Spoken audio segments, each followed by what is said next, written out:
Can I improvise a good solo if I only know the minor pentatonic scale?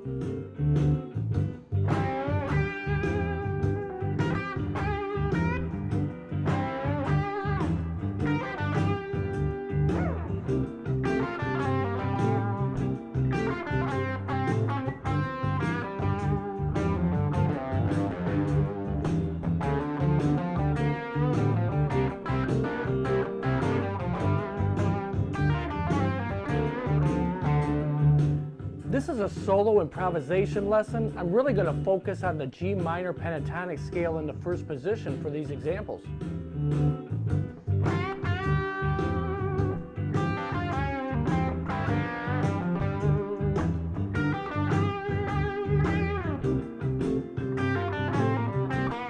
This is what most guitar players live for, to improvise. All right, let's look at the G minor pentatonic scale with the blue note.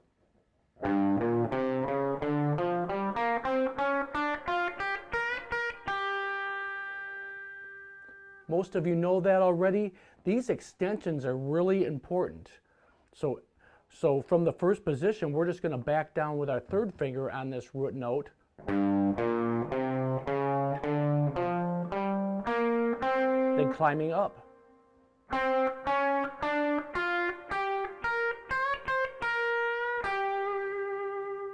For me, I'm looking at a phrase to play over each chord. In this example, we're looking at the G7, C9, and then D9. Really common blues progression. All right, the first phrase, I'm really looking at the anchor point here with the G note here in the 8th fret, B string, bending up a whole tone here in the G string of the 5th fret. Really doing a double stop, so I'm bending it in the G string here, the 5th fret, bending up a whole tone, but I'm actually hitting part of it with, it's a double stop with the B string 5th fret. Really nice sound there. If you're not comfortable with that, slide up to it. If you hit it with conviction and aggressive, it sounds good that way.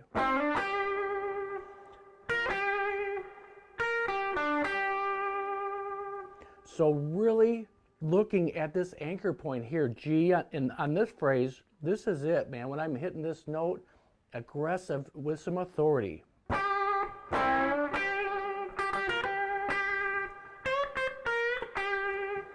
See, just knowing the minor pentatonic scale, if you play the notes with authority, it comes alive.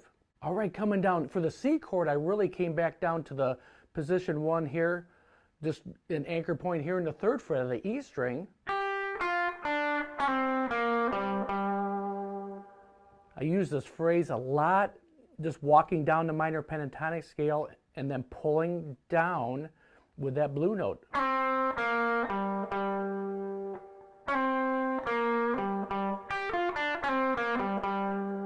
That's just a great way. And again, here's my next anchor point is this G note here. And then going to the D7, I really slid just chromatically, just a little slide up to the D note here. 5th fret of the A string. And then hitting this F note here, the 3rd string of the D string, just give it some dissonance because it's the minor 7th of the D. And you don't need to know all these intervals, but it's still within the G minor pentatonic.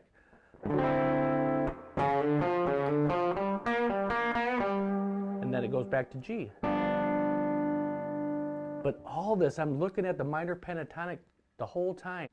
A great way to make this scale come alive also is bending and vibrato. And a great way to practice is bend to the note you're trying to reach, pause for a second, and then add vibrato. Kind of an Angus Young thing. This is a great way to practice any of your bends.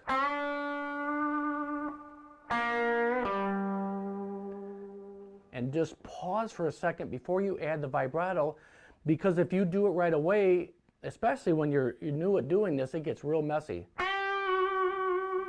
You just want to pause and get to the note you're trying to reach.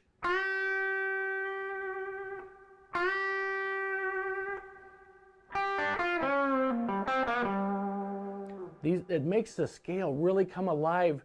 The things you put into it, the emotion you put into it. These are just a few examples of what we can do with the minor pentatonic. And yes, if you only know the minor pentatonic scale, you can play an awesome solo. Thanks a lot for hanging out with me today. Hopefully we'll see you on the next one and we'll pick up a few more tips.